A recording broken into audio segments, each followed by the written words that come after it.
Following program has been rated TVG, general audiences. Most parents would find this program suitable for all ages.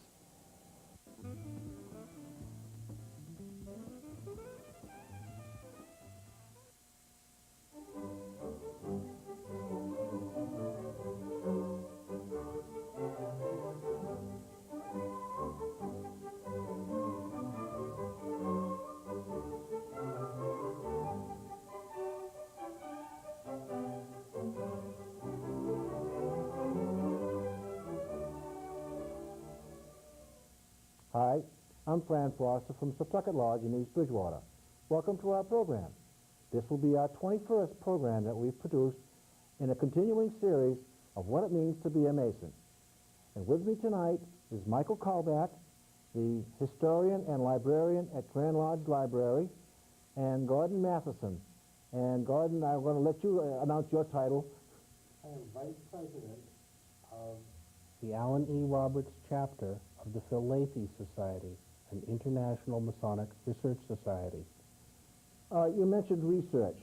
I know you fellows are a part of a research lodge. What is a research lodge, and what do you do? Research Lodge looks into the different aspects of Freemasonry. When we get our ritual in lodge, we only get a very tiny amount of the total knowledge of Freemasonry represents. It's a lifelong study, and the research lodges go into it from every aspect imaginable. I've read some books recently that trace Masonry back. These books trace it back to the time of the Egyptians, and I find it amazing that it could go back that far. It can go back that far, and that's part of what the Research Lodge does, is go back and try and find out how it's connected to the Egyptians. Brings it up to the King Solomon's Temple, which is our type masonry, and straight into the Knights Templar. But all of it has some connection. All of it has brought things in from different aspects of Egypt, of Israel, of the Knights Templar, the Crusading period, even Scotland, England, Ireland. The Research Lodge helps to find out a lot of what and who we were. It gives aspects of history and even modern-day subjects, too. Mm-hmm. Our historical period starts in June 1717 in London, England, when 4 lodges got together and founded the Grand Lodge of England. But there are records going back at least another 150 years earlier of lodges, Masonic lodges, meeting in Scotland. And we're trying to trace back and find our origins, look at the philosophy and the roots of our philosophy, how far back that can be traced. Operative Masonry goes back all the way to 976 under King Athelstan in England, who actually made it a royal appointment to be a Mason. But it must go back farther than that, because we've always built buildings. We've always had to use architecture. So Masonry goes back a long, long time, and could well go into the Egyptian period for the pyramids. But in 1717, as you say, these 4 lodges in England got together and acknowledged the presence of Masonry. But it was certainly there around there a long time before that. Yeah, because the big question is, where did the 4 lodges come from? They had to be in existence before that, Before right? that, Yeah, right. And you know, Right.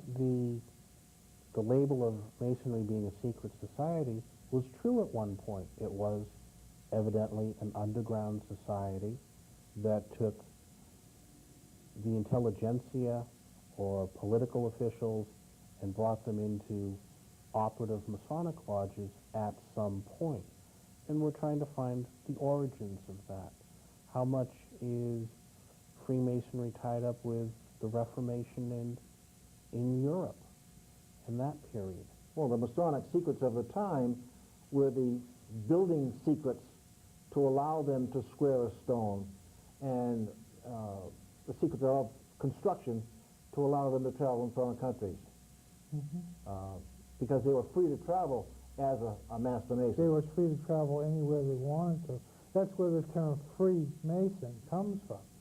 That the free refers to the fact that they owned no allegiance to any king, prince, potentate, or country.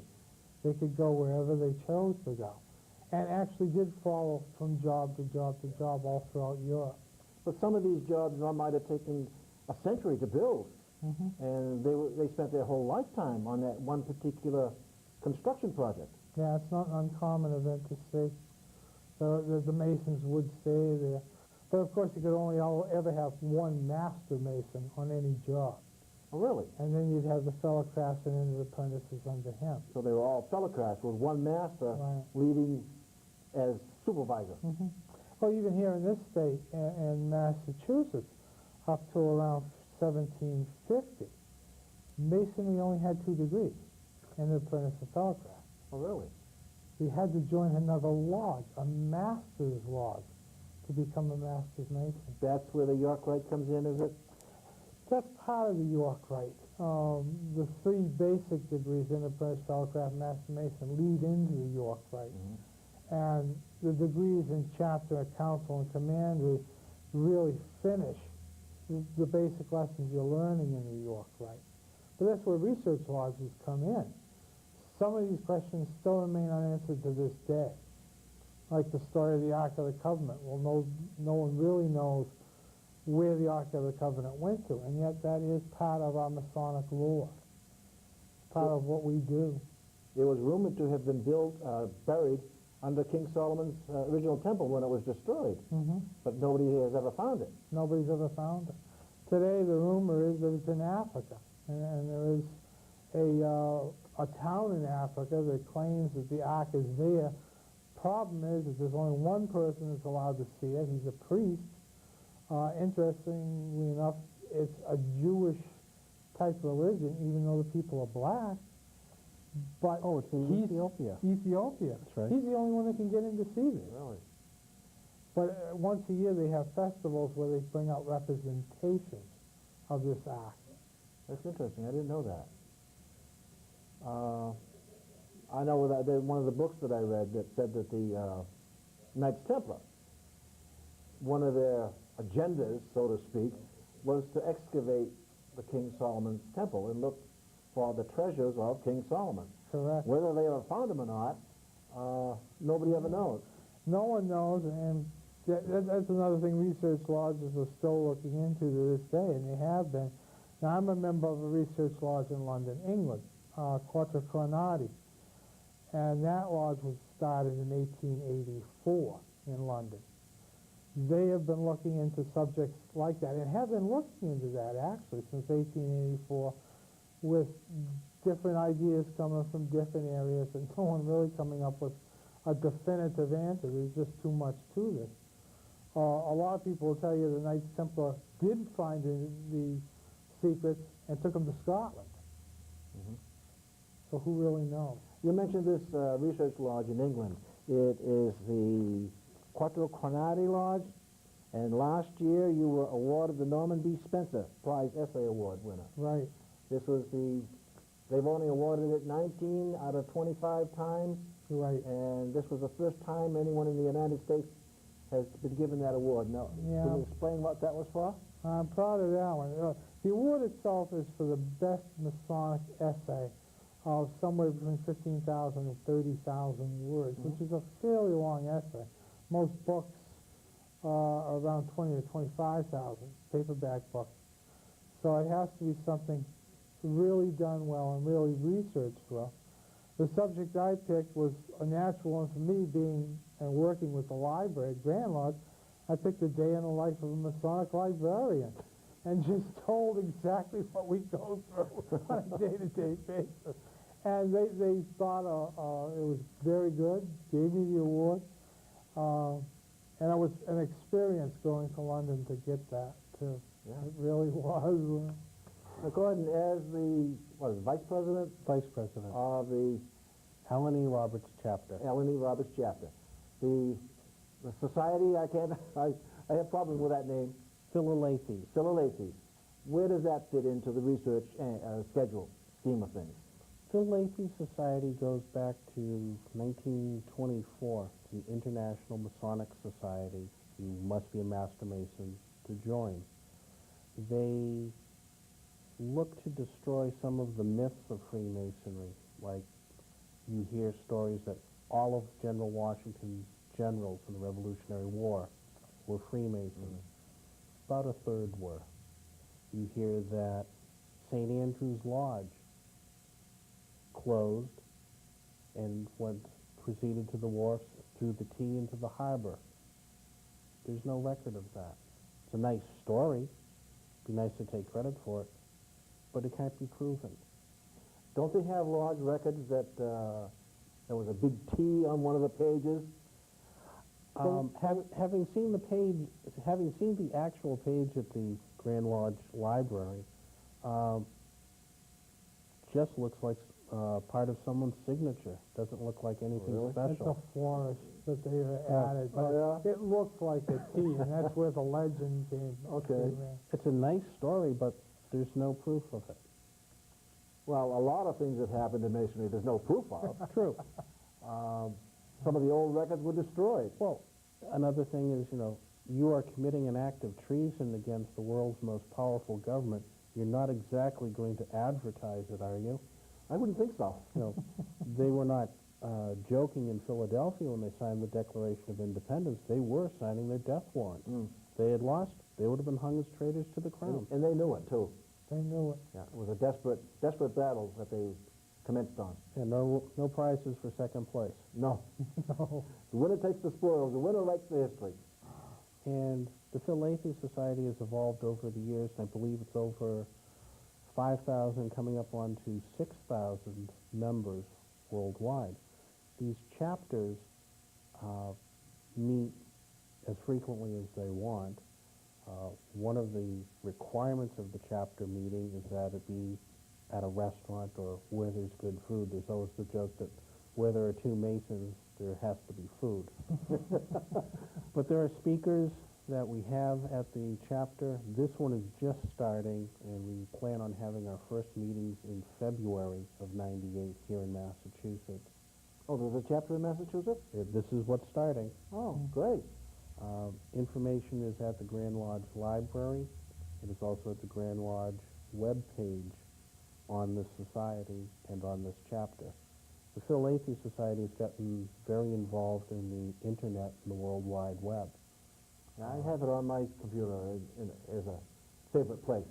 I haven't been there too much lately, but there are many websites on the computer if anybody's interested to find them. There's a lot of Masonic information on the web now. And they say we're a secret society. I don't think so. We've done a very poor job of it. Yeah. We wear rings, we have emblems on the back of our automobiles, Yeah. we have signs, quite large signs sometimes, in front of our Masonic halls. Right. We're a society with some secrets, and that's privacy, like within a family. Our modes of recognition Yes. is mostly what our secrets Yeah. are. Yes. One thing I'd like to interject at one time, people out there might be wondering where the term Philalethes came from. And Philalethes, literally translated, means seekers of truth. And that's basically what we are in a research organization. We're seeking the truth in any given object we're looking at, any given thing we're looking at. Luckily enough, and Gordon here has to be the one that really is to be congratulated for bringing a research organization into Massachusetts. Massachusetts has been kind of falling behind because they're one of the few places, and interesting enough, being the oldest, it's unusual, that did not have a research lodge. There's research lodges in Texas, New York, California, quite a few places all throughout the United States have them. And we should have had one here a long time ago, but now, thanks to Gordon's efforts and the people behind him, we are going to have one. And the Philalethes, as Gordon said, has been around since the 1920s. So how does one find out about this society? By calling Grand Lodge? By calling Grand Lodge. Gordon has an email address, which I'm sure he'd be glad to give you. It is Sure. the information's on the Grand Lodge webpage. Yeah. anyone's interested in joining it. And how much are the dues, Gordon? I've forgotten. Joining dues right now through January or through December 31st, it is $35 for your first year for the society, and you must belong to the society to join the chapter. Chapter dues will be $10 a year. Mhm. So it's inexpensive. So it's what, it's $35, that's a one-time charge? That's for your first year dues to the society, and I believe that's going up to $40 or $45 after the first of the year. Mhm.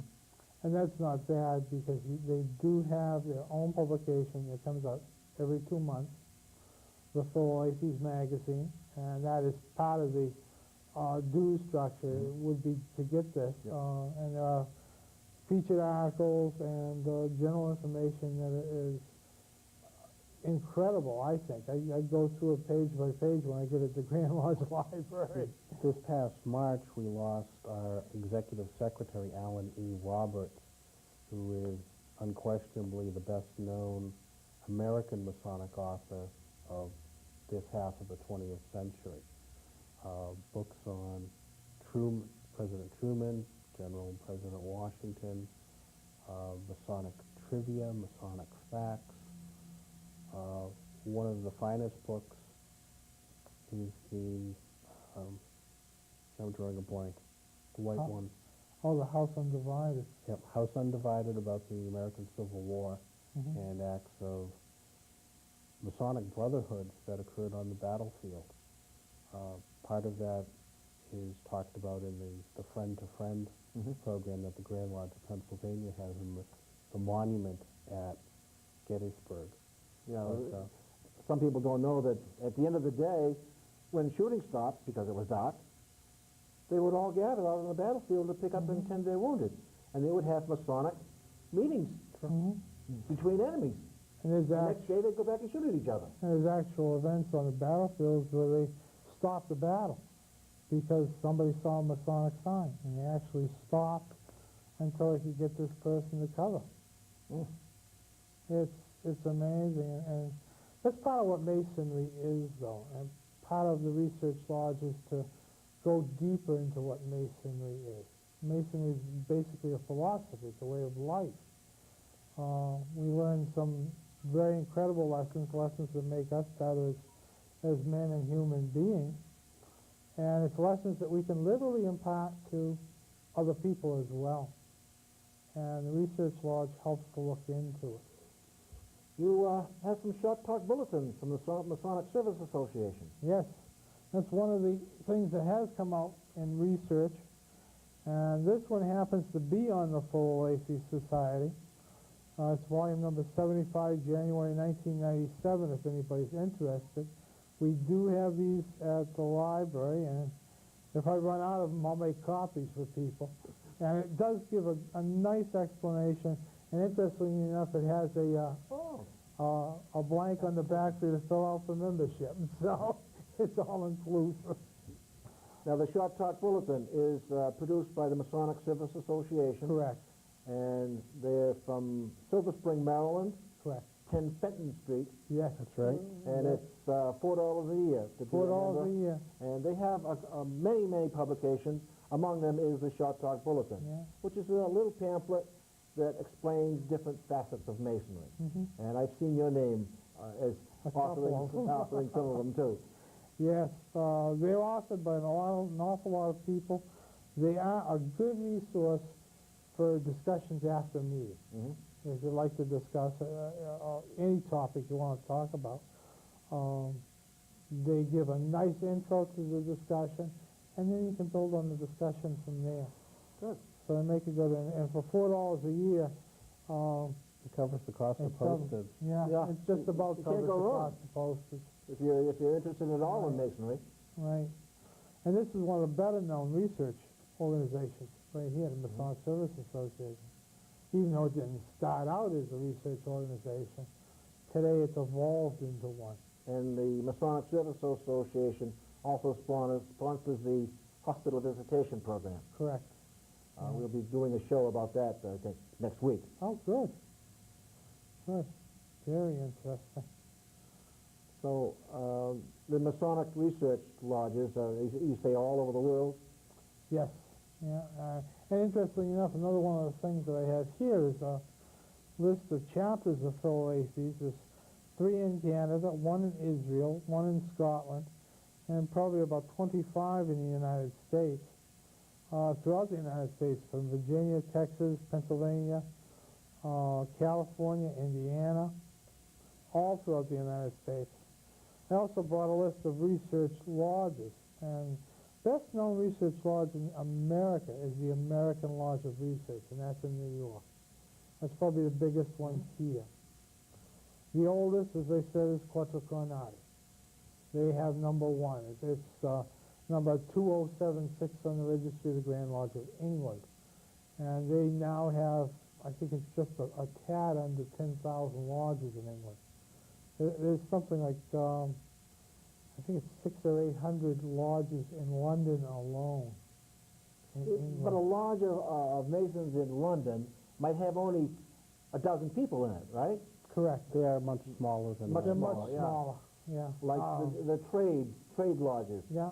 There's different trades, like a taxi driver's lodge, like a Banker's carpenter's lodge, a banker's lodge, Yeah. okay. Yeah, they tend to group together people of like interest. Mm-hmm. You might even have neighborhood lodges in England. Well, A lot of them are. our lodges are different in that in a particular lodge you might have a banker, you might have a garbage truck driver, or a sales clerk, or whatever. There's no distinctions, there's no, we're all on the same level. Right. That's one of the interesting facts that research lodge might tell you is wearing white gloves. You know why we started wearing white gloves? To show purity? No. To not distinguish between a working man and one who doesn't. Okay. Because the working It man's going to covers have calluses. Yeah, it covers your hands up. So Yeah. it makes you all on the same level again. Right. It's, There's no distinction between... No. That's Men one and of the brothers. big reasons, right? Oh, interesting. All these subjects been covered. And Gordon and I will be looking into a lot of them. You said that I've written for several publications. I've even written for the Philalethes. I've been published in that. But it's an awful lot of fun. And it's for people who have the time and can come into Boston to use the library. And again, you don't have to come into Boston to use the library. We can mail stuff out to you.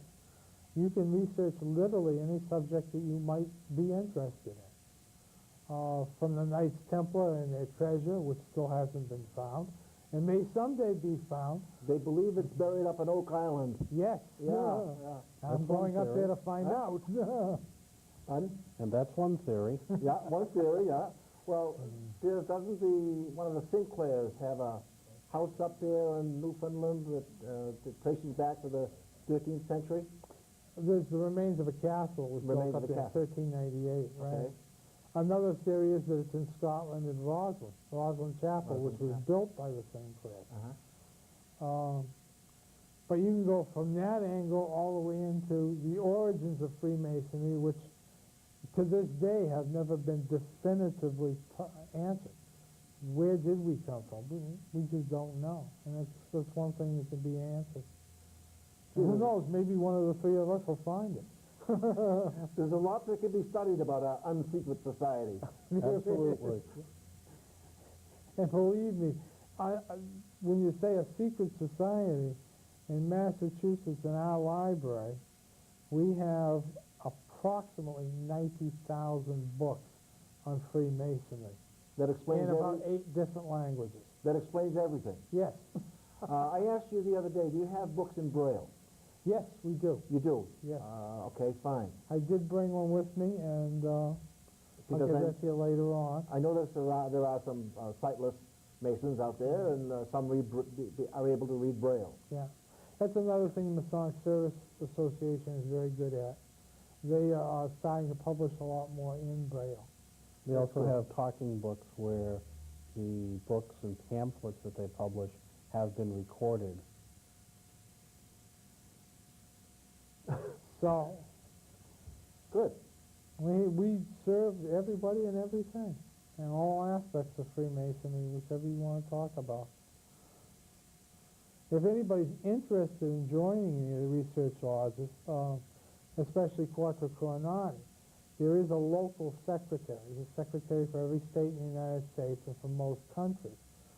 Because I'm a member of what they call a corresponding circle, which literally encompasses some 30 or 40,000 members at this point in time throughout the world. Anyone can be a member. Their dues are $35, and that brings you the ability to go to their meetings. If you get over to England, you're welcome at their meetings, and they make you feel incredibly welcome. It also brings you their proceedings. They print every year.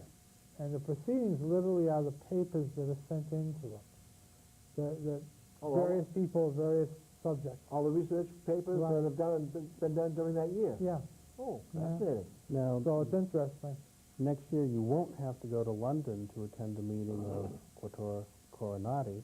They're going to be meeting in Washington, D.C., along with, I believe, the Virginia Lodge of Research and your counterpart, Paul Bessel, who's the librarian of the George Washington Masonic National Memorial, is organizing that.